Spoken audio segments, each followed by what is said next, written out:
back on the road. I think it's our 3rd and 4 on the road. Obviously playing at a really tough spot. Tennessee's obviously really good at home. Really good in general this year. I think they've only lost one at home. Coming off 2 huge wins, both on the road at Alabama and at Georgia. Had a lot of step up in those games, and kind of similar to us last week when we won 2 on the road. Kind of changed the trajectory of their season, and they physically just kind of went in there and punked both teams, and that's what they're really capable of doing. Have some really good pieces. Jacoby Gillespie and Nate Ament are an absolute handful. They're combining for half their points essentially in conference so far this year. Both bring different dimensions to what they do, and we're gonna have our hands full trying to guard those guys. And then they got a bunch of guys that just know what they're supposed to do, and they do a great job at it. So, best offensive rebounding team in college basketball. In their SEC wins, they're averaging 20 offensive rebounds per game. It's just nuts. We're while Florida was a battle, this one's going to be that and some as far as trying to keep these guys off the offensive glass. And then historically we've had a hard time scoring on Tennessee. Told our guys if you want to do something that last year's team couldn't do, and that'd be like score more than 50 points on Tennessee, because we couldn't do that last year. So Coach Barnes has done an unbelievable job, with everything that they've accomplished and all the success that they've had.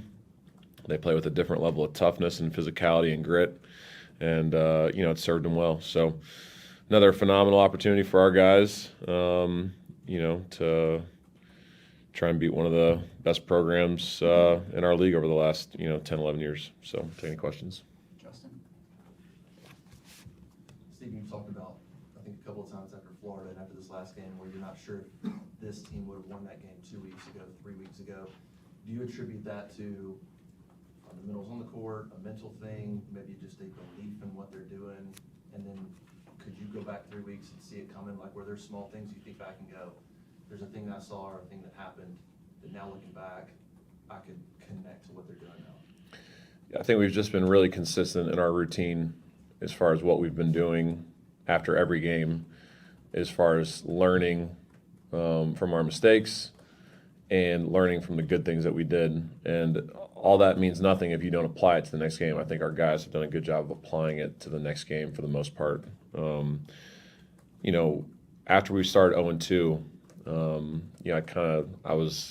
we were 1-3, and I was like, we're getting better. And no one wanted to hear that, and everybody thought I was crazy for saying it. But I saw what practice was like every day. We had great energy in practice, and the guys were just locked in,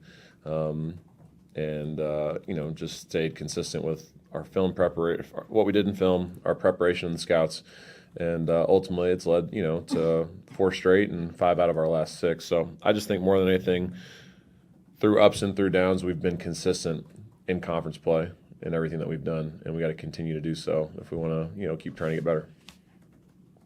You mentioned the rebounding, but is this another one where you kind of go in like the Florida game and be like, all right, if you don't check out on every possession, they're just going to throw it off the backboard against y'all? Yeah. If winning is important to you and that's what matters, then you'll check out every possession. If you don't, they're going to make you look stupid. They had 26 offensive rebounds at Georgia.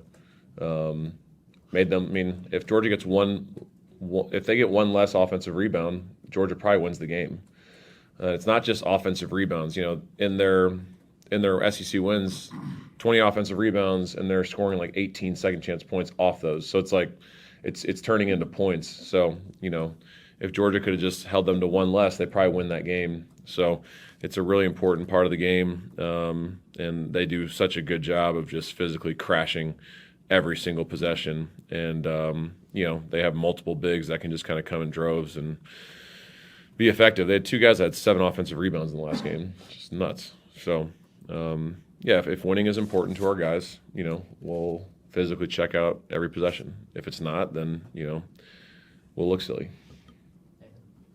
Ted's got here in the notes, you guys are 55% from the floor in the second half in your wins this season? I know you talked about, Burgo and how good of a job he did in that Texas game, but just how nice has it been this season to not only have somebody that you trust so much to make adjustments offensively, but somebody that you're very familiar with in terms of y'all coaching together?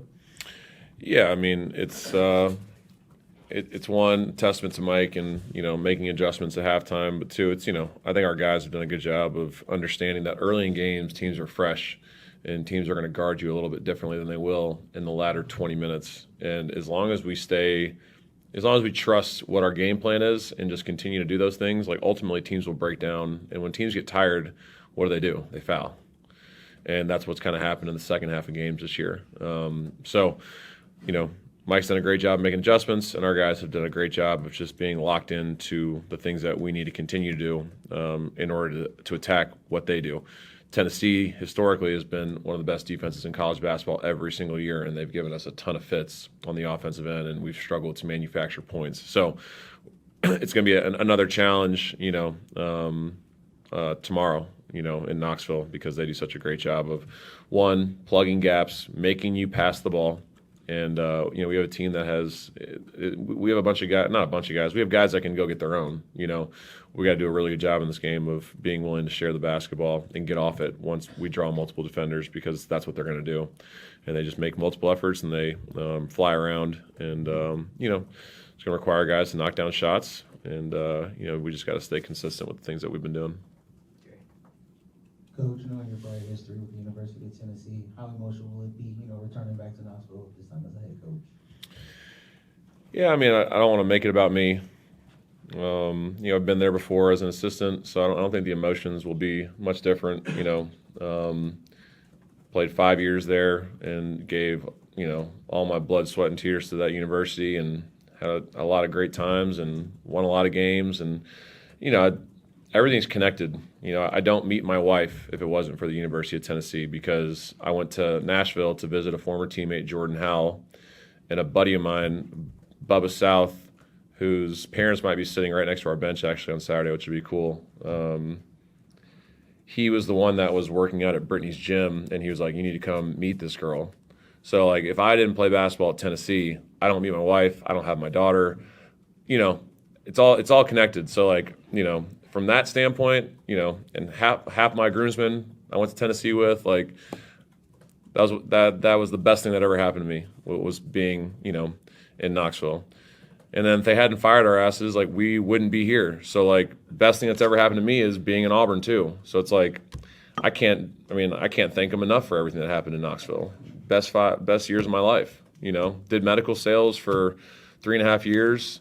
I learned from one of the greatest sales reps in medical sales history, Ron Barzak. I know I'm giving you a lot of names you don't give a shit about, but, like, that all correlated to me understanding how to recruit, sales, and, like, so you know what I mean. Like, there's so many things that happened at Tennessee that have shaped my life to what it is today. So I'm eternally grateful. I would like a Letterman's jacket at some point, because I still haven't gotten that. But, like, my years there, like, were some of the best of my life personally, because it shaped the man I am today. And, a lot of things kind of fell in place for me to, be where I'm at in this year.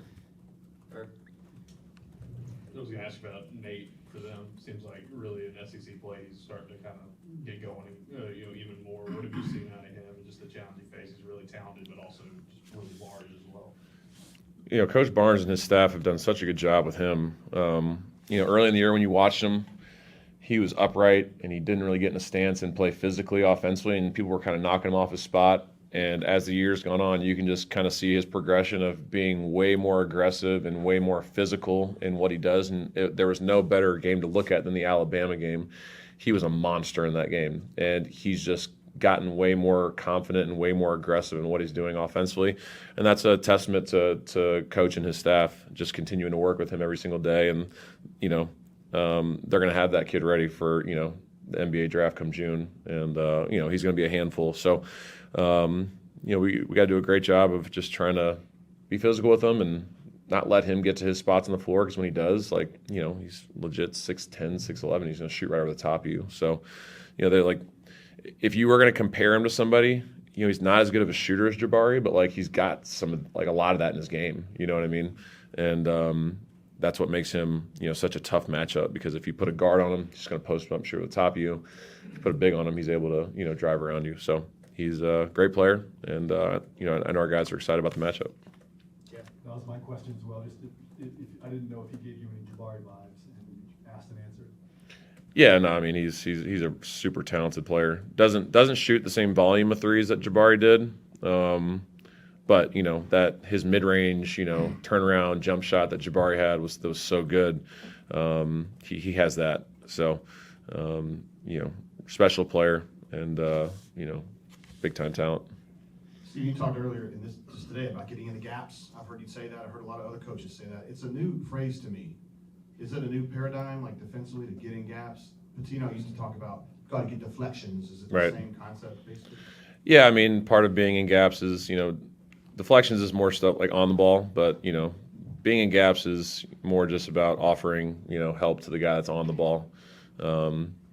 Tennessee does such a great job assisting the basketball that might, that could be a challenge, because anytime teams are in gaps, they do a great job of getting off it to the next guy and they make shots. So, but what we've been doing as far as loading to the ball, since we don't have great rim protection, has been really, it's been the reason why we've won 5 out of the last 6, because we've just really offered help, loaded to the ball, and made teams settle for contested threes.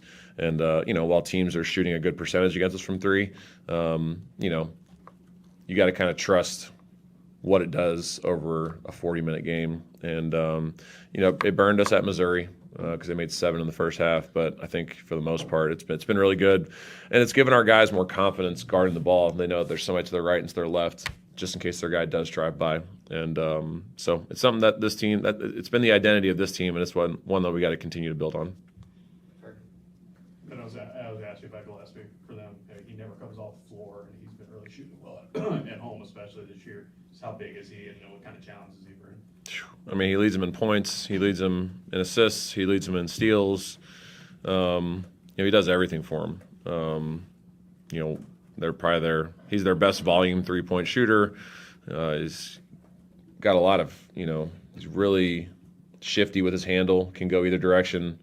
Does a great job of setting the table for the rest of those guys, getting other guys involved. So, one of the best guards in our league. But you're right, he's going to play the entire game. So, our guys have to do a great job of defending him without fouling, and, try and wear him out with the things that we're doing defensively. And, you got to make him cover a little bit. But, he's just another guard that Rick's brought in that's just seamlessly fit into that role. And, he's done a great job for him. So, really good player. And, just has such a big impact on what they do as a whole. You guys compared Sway a couple times in the summer, kind of having the skill set of Isaac Okoro, and there were a couple possessions in the Texas game where you could really almost felt like you were watching Isaac there. How much of a boost is it for you as a defensive-minded coach to have a guy developing like that you can sort of deploy in a lot of different ways? It's great because you can get in film and just watch 30 seconds of Sebastian guarding Jordan Pope one-on-one and be like, that's what it looks like. So if you guys want to play in the NBA like he is one day, guard like him.